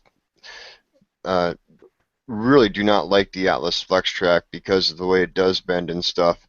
However, it does work great if you're using it inside of a Helix, because it does flex easier when you're working around certain things or inside of hidden areas.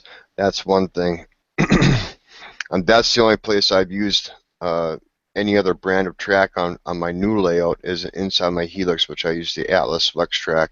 And I was very glad I went with that decision, because it was a lot easier to go ahead and install. Yeah, another thing on the Atlas Flex Track. Well, can you hear me better now? Yep, sure can, Johnny. It helps pull the mic down. On the Atlas Flex Track, if you glue it down with white glue, or what they call PBA, 50% glue, 50% water, you can take it back up without any problems. The only deal is the track is going to be stiff, you know, So Yes. try to reuse it unless you're going to reuse it the same configuration it was in. You know, it doesn't straighten back out very well. But as long as you're using a white glue 50-50 with water, it'll come back up because you can soak it with just water, break that glue loose. Now, I have done that on one layout. Yeah, Get you it know, up. I think you're right on that. I think the best glue to go ahead and use it if you're deciding to go in glue track is to use a 50-50 mixture of white glue in order to go ahead and glue it on your rail, because it's so much easier to be able to pull it back up if you made a mistake or you want to make some changes to it. Yeah, well, that's basically what I've done. I've got my tracks glued down, but it's only glued down for about an inch long, about every 6 inches. Until I've got my layout up and running and I'm happy with the actual track plan itself that works. And then when I ballast it, because my last layout, when I wanted to remove the track, I just soaked the whole lot in water until it came loose. Then I threw all the pieces in a large bucket of rainwater. Leave it there for a couple of weeks for the glue to go really soft, and just tapped it on the bench, and most of the rubbish just fell straight off it. It's a good way to do it. Especially when you pay an arm and a leg for anything here in Australia. Yeah, I can imagine shipping is probably not very cheap at all. Yeah, you buy something from the States, you pay $50 for it, and then another $50 for postage. Yeah, that's kind of ridiculous. So, got to make sure that that track work is perfect before you start doing anything else to it. That is for sure. Yeah, what I usually do is when I'm laying the flex track and I've got it where I want it, I pre-fit the next piece. But then I'll use those notice board drawing pins just to hold the track gently in place, and I glue a little inch piece either side in between those two pegs. When the glue's gone off, I then take those pins out again, and the track's got its natural flow. The pins aren't distorting the track in any way. And then I might, depending on if it's a tight curve or what, put another little bead of glue either side. So the track's actually... So you're basically just using the ballast and the white glue mixture to go ahead and hold on your track then, correct? Yeah. The little beads of glue I put on to start with, and then mixed with water and alcohol to get the flow under the track and the sleepers. That holds it sufficiently enough for me to actually use my layout to make sure my track plan is going to work. I haven't got any too tight a curve, or it's a usable layout. Then when I'm happy with it, then I go ahead and I ballast it. And that ballast is what's actually going to finally lock it all into place. Because I'm using PVA, I can then later, if at some stage you don't want to salvage anything, just soak it in water until the glue goes soft and the rails and sleepers everything just pop up.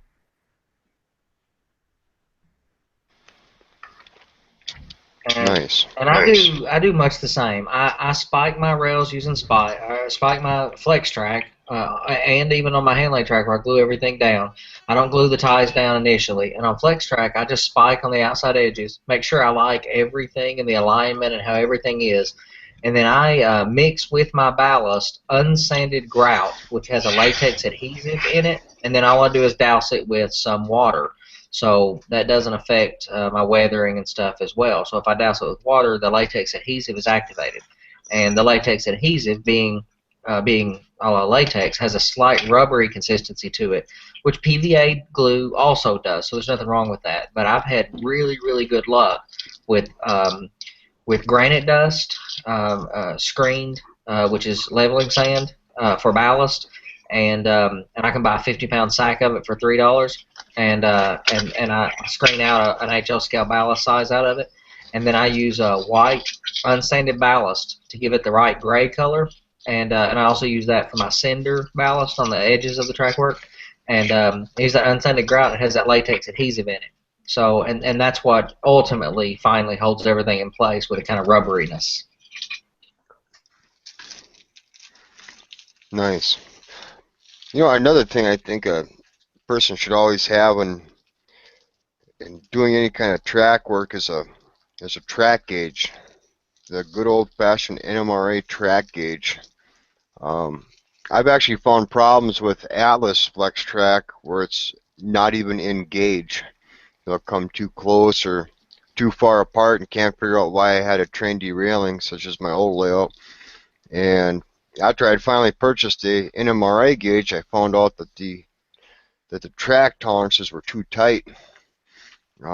Has anybody else ever had that problem with derailments or anything? Or Yeah, in the early days, used to solder my feeders to my track. I was using a little bit too much heat, and the rails were going out of gauge then.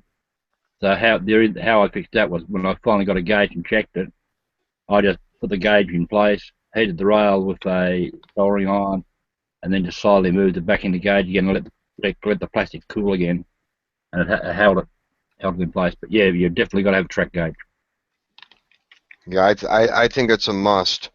And another thing it's really good for is checking turnouts. I don't know. Have you AHO scale guys have ever had any problems with any of the products out there for turnouts at all? For derailments with the flanges or? I actually haven't found a good turnout. Microengineering turnouts are not horrible, but I haven't found a turnout that's actually really engaged. They're really by NMRA specs. They're sloppy and too wide. And the theory was that being more open and wider would allow more tolerance of some equipment, but especially with lighter equipment, I find that commercial turnouts work quite poorly and are not to NMRA specs. So if you have an NMRA gauge, and I would say that's a critical tool, that is one of the half dozen tools that a model railroader critically must have in their toolbox. There's probably 4 or 5 things that are critical for doing good track work, and NMRA gauge is absolutely critical. But take one of your commercial turnouts. Take one of the nice $50 curved turnouts from Shinohara or Walthers or something and put an NMRA track gauge on it, and you'll be disappointed. They are not engaged. They're never going to be engaged. They're not perfect. And that's one of the reasons I kind of pick on Handland track, is that they're not right. Yeah, well, I use Pico turnouts. I've never had any problems with them as such being out of gauge. Well, I've never really checked, but I've never had any problems in that respect. But the one thing you do have to watch with Pico turnouts, if you're using magnetic couplers or the hoses, if they're not set exactly right, they will catch on the turnouts going through them. No, I'm assuming that they're actually catching coming through the frog then, correct? Yeah. Doesn't matter whether you're using electro frogs or iso frogs. If they're not right, that's where they'll catch. Yeah, and that's another thing that the gauge is good for too, to go ahead and check out them frogs and your guardrails and stuff too, because I know that, you know, with my other layouts, I always had Payco and Atlas. There was a few Payco turnouts that I had some problems with. Some of them were with the points themselves. Had to go ahead and file them down. Make sure that they're sitting nice and flush up against the wheel, so when the back flanges would roll across, that I wouldn't try to pick the points and try to derail. And then a couple of the problems were with the frogs as well. The frogs weren't quite deep enough, where I actually had to go ahead and take a Dremel tool and try to cut out the frogs and make them deeper, because the back flanges were actually trying to ride up on there, and then I found out that the back flanges that were riding up were all what they would call a cookie cutter flange. So with that being said, the NMRA gauge works great to go ahead and be able to check out your flanges, your frogs, and even your wheel sets. Make sure that your wheels are engaged. If they're not engaged, they're going to try to pick them points or come up through the frogs and derail and stuff that are coming up through there. I think it's a very crucial piece of tool. I mean, even when you're modeling industries, I mean, it's got a use for it. You know, go ahead and get your clearances for that as well. For how close the track actually comes up for a loading dock and stuff. Yeah. Have you guys ever used it for that or anything? Yes. And how about you, Gino? Do you use the NMRA gauge for anything? If so, what do you use it for?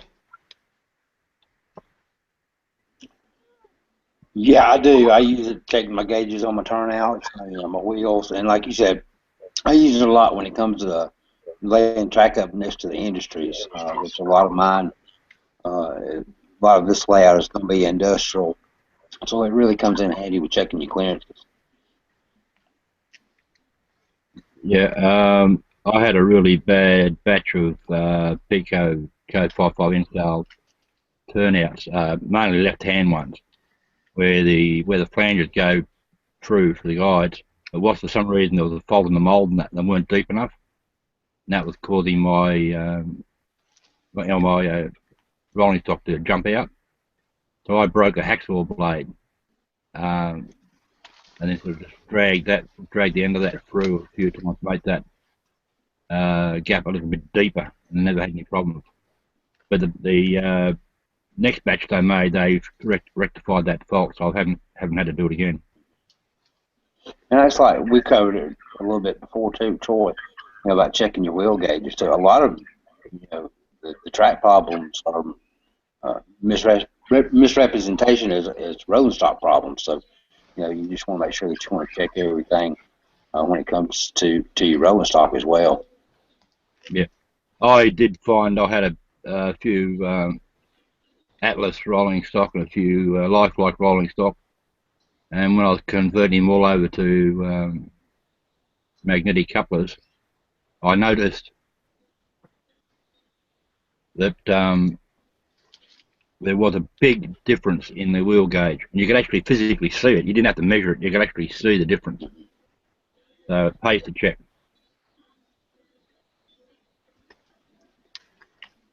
Yeah, I think that they should all go ahead and be checked, especially if you're having a problem with just one piece of rolling stock or a couple pieces, or you got a spot where it's always derailing. Check that rail, see if there's a rail joiner in there that's hasn't been installed correctly, or it's got a little kink in it in between the two rails, or the wheel flanges, or the rail's too close or too loose.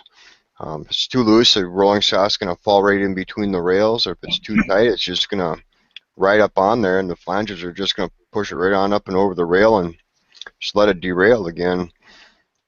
I know that in the N scale, the Atlas turnouts are, man, they're horrible. I've never had good luck with Atlas turnouts. I spent 3 years working on turnouts. I mean, every day I'd want to go on a train, and next thing you know, I'd find a turnout and start derailing. Turn on, think I got it fixed, and everything's rolling through there nice and great. Next thing you know, there's another turnout I got to go back and fix. So with all that being said, when I had to turn on the old layout and start up on my new one here, I started building all my own turnouts, and since then, since I really learned how to use the NMRA gauge and started building some of my old turnouts, I have not had no problems at all, zero problems. I mean, it's been flawless. The time that I spent in building one turnout saved me all the time in trying to fix one turnout. Yeah, I don't know about other brands, because I've always sort of stuck with the brand I know the best, and that's Pico. The one thing I will not use with Picos is their magnetic switch machines, because all they do is hammer it from one side to the other, and then you will end up having problems with Pico points. I use little servos where I can take the blades across to the just touch and just that whisker, a bit more pressure to make a good contact, but it's not hammering it, so you don't get this bang, bang, bang, bang, bang, which will ruin a set of points very quickly. Oh yeah, so you're talking like a snap switch, and kind of like what Alice has, their snap switches. You can buy the little Pico motors which actually clip under your points, and it slams it from one side to the other. You've got to use a DC power supply to do it.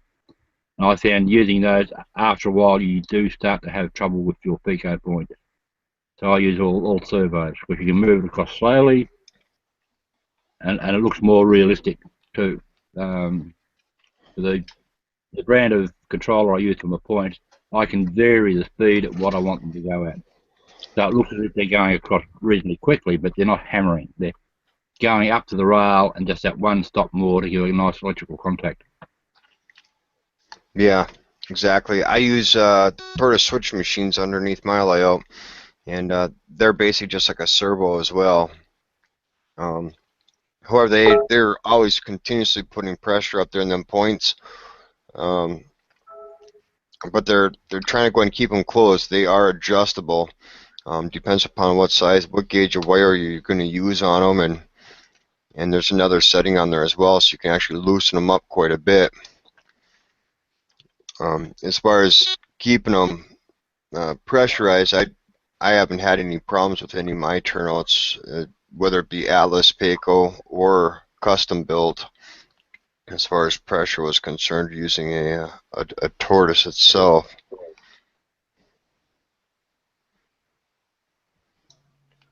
I do want to mention that we were talking about the wheels being out of gauge. All my rolling stock would go through my turnouts fine, but I had two pieces of rolling stock that kept jumping on the turnouts. One set of wheels would go straight, the other set would take off on the turnout curve.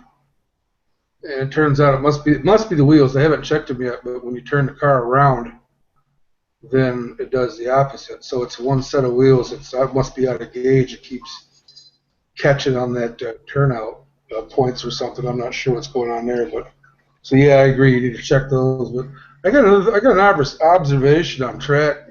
I want to bring up in Missouri and the Ozarks, and here in New Mexico where I'm at.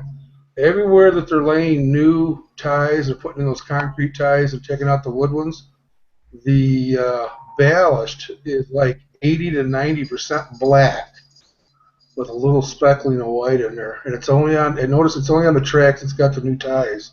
So I don't know what they're using, but they're switching over from that light gray rock to a I don't know if it's chunks of asphalt they're using or what, but in New Mexico, it's almost like 95% black. And then in Missouri, there was coming through the Ozarks, it was about probably 80% black. Kind of a big stark difference to what I'm used to seeing. Now, as far as your wheels, you guys are talking about, is there a way that you can fix that alignment, or do you just throw them away and replace them? I myself, micro trains and N scale, I haven't had any problems with micro trains. I have noticed some differences with Atlas and Lifelike and a couple other manufacturers out there. For the most part, they're all plastic unless you get into the older stuff.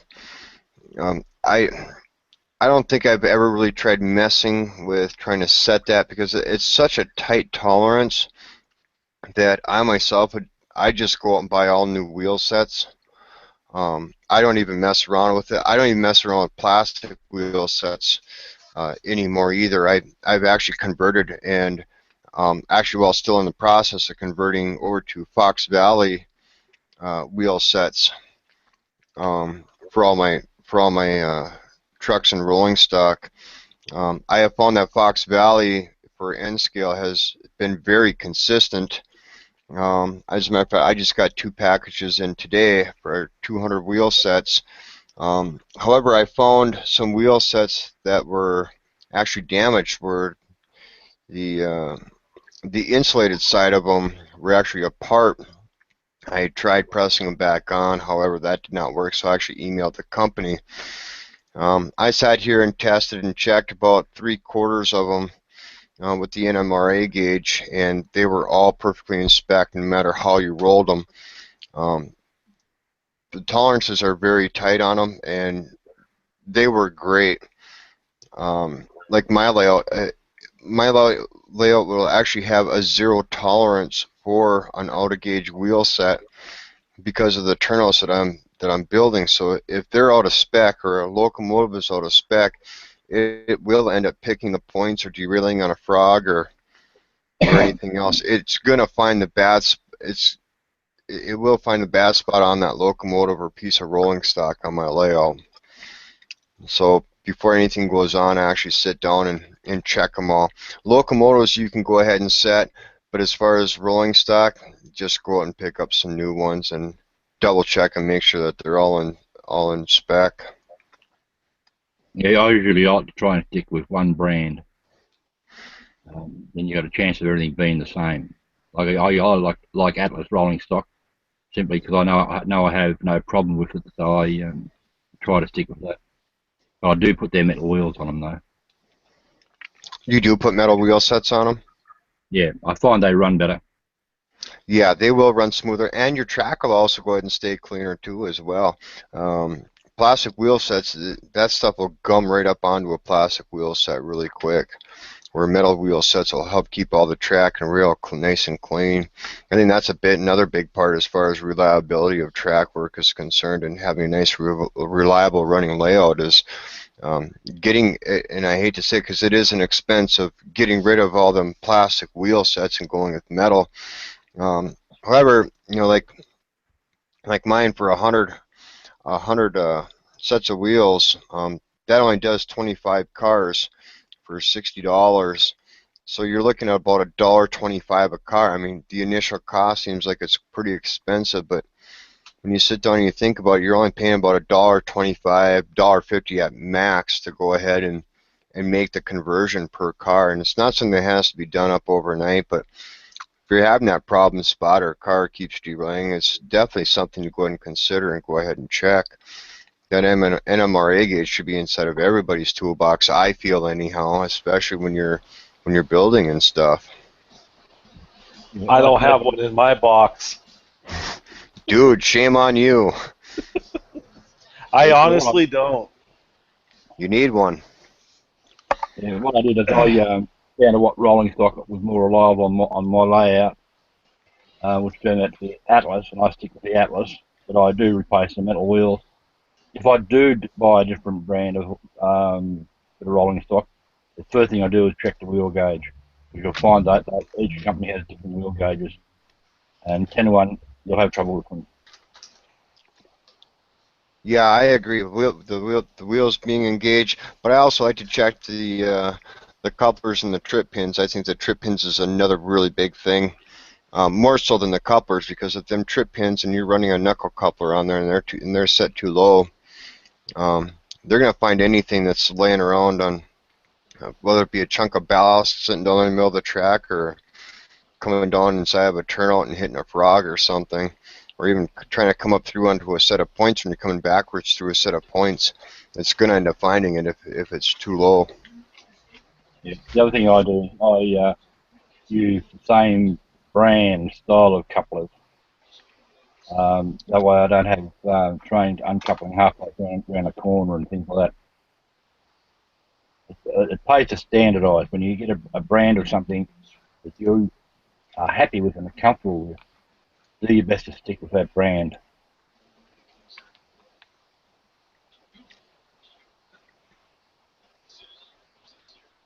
I got a couple friends that have trashed out couplers because they cut that pin off. Now, do they make a tool that will bend that up? Yes, as a matter of fact, they do. I don't actually recall the name of the company that actually makes them, but there is an actual trip pin plier. Well, this one here is actually from Micromark. If I know that there is other manufacturers out there, this is for dual scale. What it is it's rounded at the end, and there's a little groove down here at the bottom. So if the trip pin has to go ahead and come up, you have to raise it up. You actually stick the trip pin in this way. That'll automatically put a nice bend in it to go ahead and make that trip pin come upwards. If you need it to go ahead and go down, you just simply turn them around, and then the trip pin will automatically go ahead and bend downwards when you're trying to go ahead and do it. But it's a very nice tool,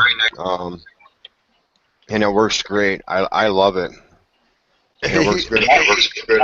I cut mine off. When I don't use KDs anymore, I'm now using Surgent couplers. I like the way they look, but when I was using KDs, I cut them off. If you're using under track magnets like Troy is, and there's reasons to do that, then absolutely leave them and get them tuned right. If you do not use under track couplers and you prefer to switch by using a skewer or what have you, I always cut mine off.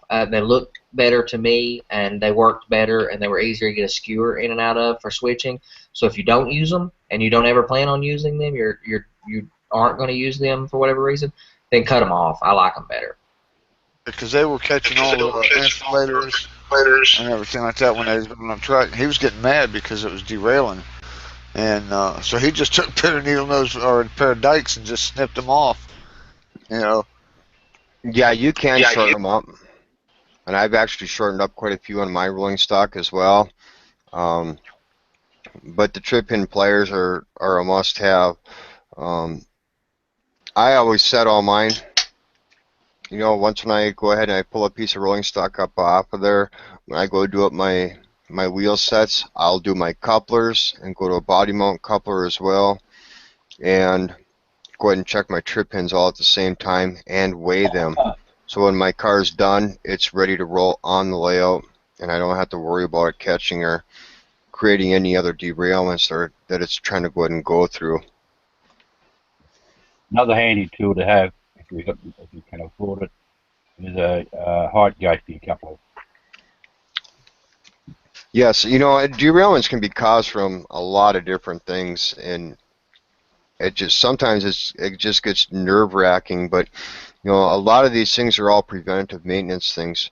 Checking your coupler heights, checking your trip pins, checking your wheels, checking your points and your guardrails on your turnouts, all your flanges, checking the rail itself.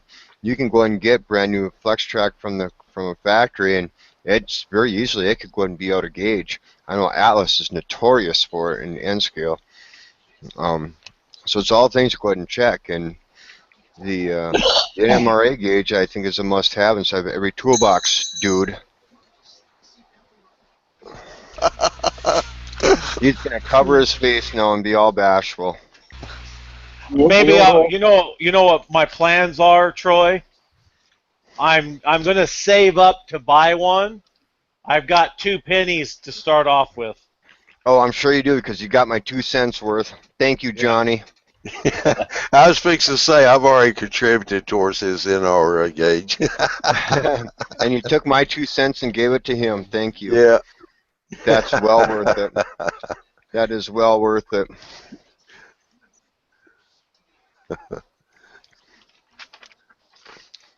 I tell you what, before y'all get any further, I know you're going to be shutting this down, so I'll go ahead and get another hangout going if anybody wants to come over after this one's over with. Sounds good, Johnny. So I'll go ahead and get one started up. For an after-show hangout. Yep. For any of you viewers that like what's going on or have any personal questions or whatever, Johnny here from Southeast Rails will be opening up a after-show hangout. I'd like to thank everybody that's been on the panel tonight. It's been very informational as far as getting reliable track work, trying to find and diagnose certain areas and what to look for. What's having reliable track work. I'd like to go ahead and thank you guys. Thank all of our viewers. Just a reminder, go ahead and keep checking the YouTube Model Builders website at youtubemodelbuilders.com for all the latest news and schedule info for the live show hosted by Big Bill Graham, which is once a month, and the eMag, which is a bi-monthly, and viewers can sign up for a subscription link to be emailed to you. Also, we're looking for the younger modelers to go ahead and submit some stuff to them as well, because anybody 18 and younger, go ahead, and actually anybody at all, go ahead and start submitting some articles, stuff that you like to do, some pictures, info. We like to see what everybody's doing. We all have something to learn about everything. I'd like to go ahead and invite you guys to for all the new and improved presentations with Gino and Mike. From the MRR Tech shows, and the newly added normal moderated presentations with Dude and Troy, and the Thursday night general hangouts with Johnny Reb of Southeast Rails. I'd like to thank you guys and everybody here on the panel for participating, and hopefully we covered up enough questions and stuff that actually helped everybody out so that they can go and get their layouts up and running. Thanks again, everybody. Thanks for having us. See y'all.